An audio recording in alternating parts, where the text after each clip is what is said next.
বন্ধুরা, আজকে একটা নতুন গল্প নিয়ে আসলাম তোমাদের মাঝে। এটা সত্য এবং বাস্তব জীবনের ঘটনা। শেষ পর্যন্ত শোনার অনুরোধ রইল। শুনলে তোমার মধু চলে আসবে। দেরি না করে চলো শুরু করা যাক। দুলাভাই, আপনি আমাকে গোয়াল ঘরে নিয়ে আসেন কেন? আমি বললাম, আজ আমি তোমার কোনো কথাই শুনব না। তোমার কোনো বাধা আমি আজ মানব না। দুলাভাই, আমি একটা বাচ্চা মেয়ে। আপনি আমাকে যেতে দিন। আমি পারব না আপনার সাথে। তুমি পারো আর না পারো সেটা আমার দেখার বিষয় না। আমি আজ তোমাকে কিছুতেই যেতে দেব না। তারপর দুলাভাই আমার সাথে জোর করে। বাকি ঘটনাটা গল্পতে বলছি। আমার বিয়ে হয়েছিল অনিল নামে একটা মেয়ের সাথে। আমার একটা 10 বছরের শালি ছিল। আমার শালিকে তো আমি বাচ্চা মনে করতাম, কিন্তু সে তো পুরাই নায়িকার মতো। আমার স্ত্রী প্রেগন্যান্ট হয়েছিল। তখন সে খুব অসুস্থ হয়ে পড়েছিল। তাই বাড়ির কাজকর্ম তার সেবার জন্য আমার স্বামীকে আমার বাড়িতে নিয়ে এসেছিলাম।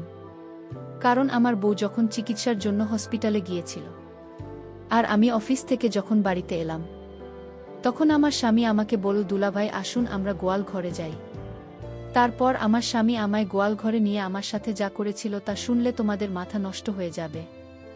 আমার বর্ণিলা খুবই ছোট্ট মেয়ে, আর আমার এরকম মেয়ে পছন্দ। কিন্তু সমস্যা সেই সময় ছিল যখন অনিলা প্রেগন্যান্ট হয়। ডাক্তার তাকে বিদেশ নেওয়ার জন্য বলে, কেননা ওর ভিতরে ভিতরে খুব দুর্বল ছিল। আমাদের বাড়িতে এরকম কেউ ছিল না যে ওকে বসিয়ে সামলাতে পারে। এই কারণে আমাকে বাধ্য হয়ে আমার শালি সীমাকে আমাদের বাড়িতে রাখার জন্য আমার শাশুড়িকে বলতে হয়, কেননা বাড়িতে শুধু আমি একাই থাকতাম। আমার শুধু মা ছিল। সে অসুস্থ হলে শাশুড়ি আমার কথা শুনে আমার সাথে আমার ছোট শালিকে পাঠিয়ে দেওয়ার জন্য রেডি হয়ে গেলেন। আমার শালির বয়স 10 বছর, কিন্তু সে হয়তো একটু পাগলা টাইপের। আমাদের বিয়েতে সে আমার দিকে তাকিয়ে হেসে যাচ্ছিল।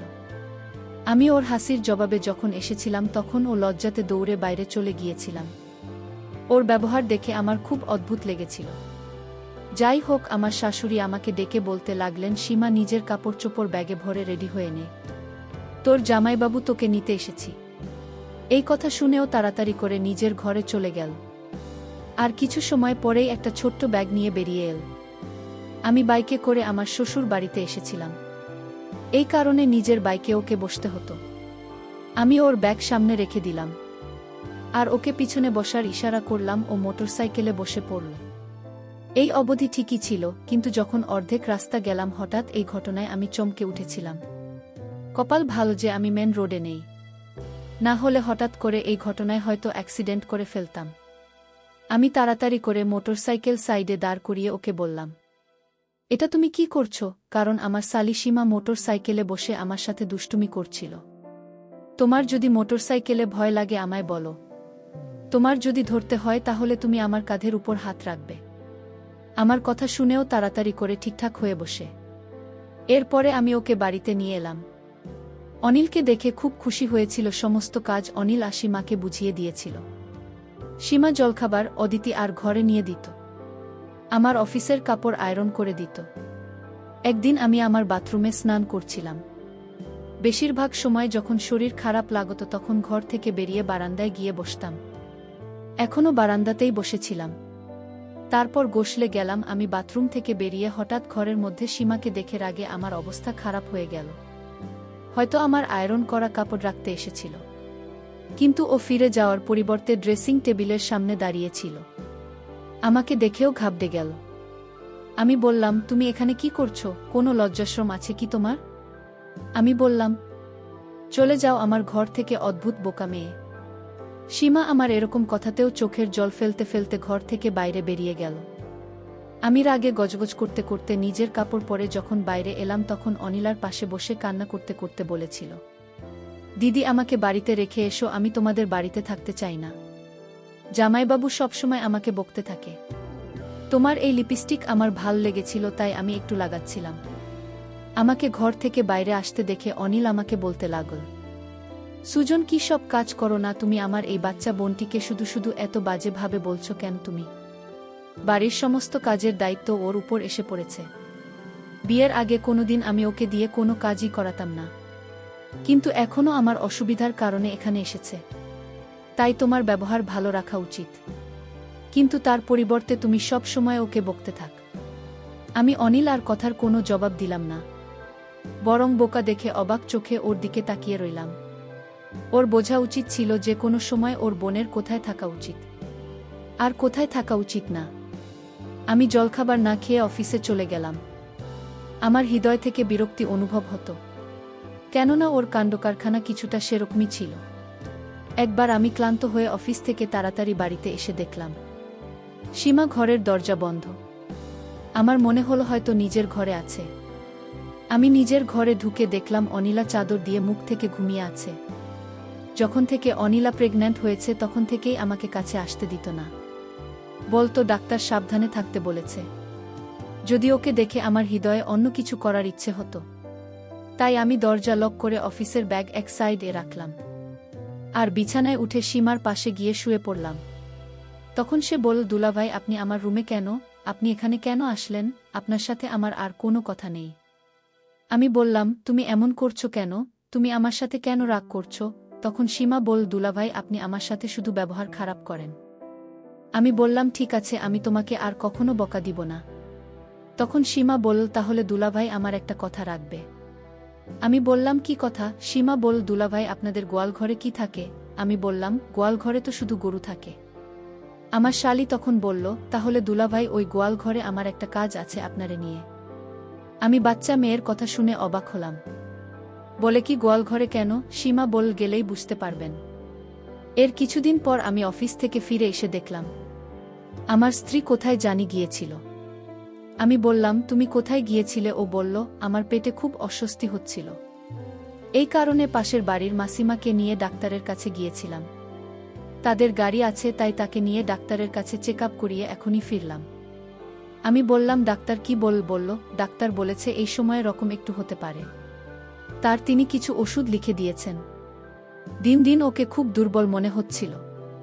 আমি অনিলকে বললাম, তুমি আরাম করো, আমি এখনই আসছি। আমি নিজের কাপড় বদলে ঘর থেকে বাইরে বেরিয়ে এলাম। সীমা সেই সময় রান্না বান্না করতে ব্যস্ত ছিল। আমি ওর কাছে এসে দাঁড়িয়ে পড়লাম।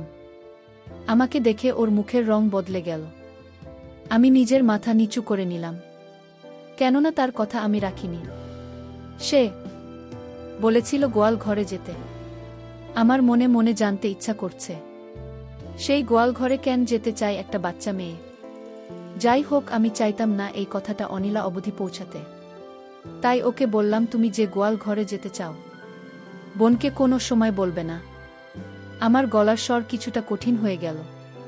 তারপরে আমার অনুভব হলো যে এই কথাটা আমার কিছুটা নরম স্বরে বলা উচিত। তাই আমি বললাম, দেখো, তুমি গোয়াল ঘরে যেতে চাও কেন? কিছু কি হয়েছে? হলেও সেটা শুধু ভুল বোঝাবুঝির কারণে হয়েছে। একে তো তোমার আমার কথা শোনা উচিত হয়নি। একদিন রাতে শালি ভুল করে আমার রুমে চলে আসে। আমি চাদর মুখে দিয়ে শুয়ে রইলাম।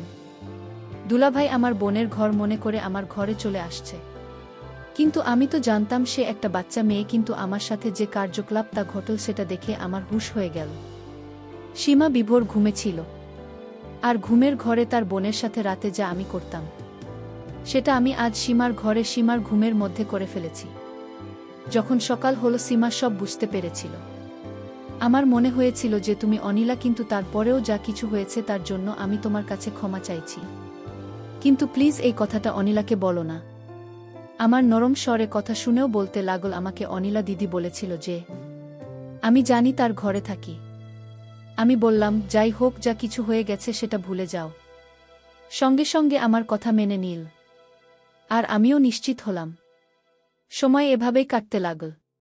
কিন্তু সীমার একটা আবদার আছে, সেটা হলো সে আমাকে কিছুদিন যাবৎ বলতেছিল তার সাথে আমি গোয়াল ঘরে যেতে হবে। কিন্তু কে যে গোয়াল ঘরে যেতে চায়? আর আমিও ঠিক সময় পাচ্ছি না।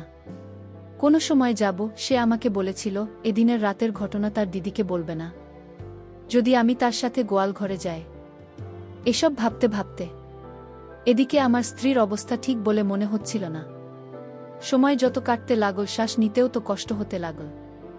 ওর শরীরে রক্তের খুব অভাব ছিল। প্রায় দিনই ও ভিটামিনের ইনজেকশন দিত। ওর চোখের নিচে কালো ছাপ পড়তে শুরু করেছিল, গায়ের রং ফ্যাকাশে হতে শুরু করেছে। ডাক্তার যমজ বাচ্চার কথা বলেছিল, হয়তো এই কারণেই খুব বেশি দুর্বল হয়ে গিয়েছিল। 9 মাসে তো ওর অবস্থা এমন হয়ে গিয়েছিল যে আমাকে বাড়িতে হুইল চেয়ার নিয়ে আসতে হয়েছিল, কেননা একদমই হাঁটতে চলতে পারত না। ডাক্তার অপারেশনের কথা বলেছিল, এই কারণে আমি ওকে হাসপাতালে নিয়ে গেলাম। কিন্তু অপারেশনে অনেক সমস্যার সৃষ্টি হয়েছিল। 1 ঘন্টা পরে লেডি ডাক্তার ঘর থেকে বাইরে এল, নার্সের হাতে 2টা বাচ্চা দিল। নিজের সন্তানকে দেখে আনন্দে পাগল হয়ে গিয়েছিলাম, কিন্তু ডাক্তারের মুখ দেখে আমার হৃদয়ে খটকা লাগল। লেডি ডাক্তার বলতে লাগল, মিস্টার সুজন, আপনার স্ত্রীর অবস্থা খুব খারাপ। এটা শুনে আমি টেনশনে পড়ে গেলাম আর বললাম, ওর কি হয়েছে? তখন তিনি বলতে লাগলেন যে ও সারভাইভ করতে পারছে না, ওর কাছে অল্প কিছু সময় আছে, আপনি প্লিজ গিয়ে তার সাথে দেখা করুন। এটা শুনেই আমার যেন মনে হলো আমার পায়ের নিচ থেকে মাটি বেরিয়ে গেছে। আমি বললাম, এসব আপনি কি বলছেন? কিছুই হতে পারে না। আমি দৌড়ে তার কাছে এলাম এবং দেখলাম খুব কষ্টের শ্বাস নিচ্ছিল।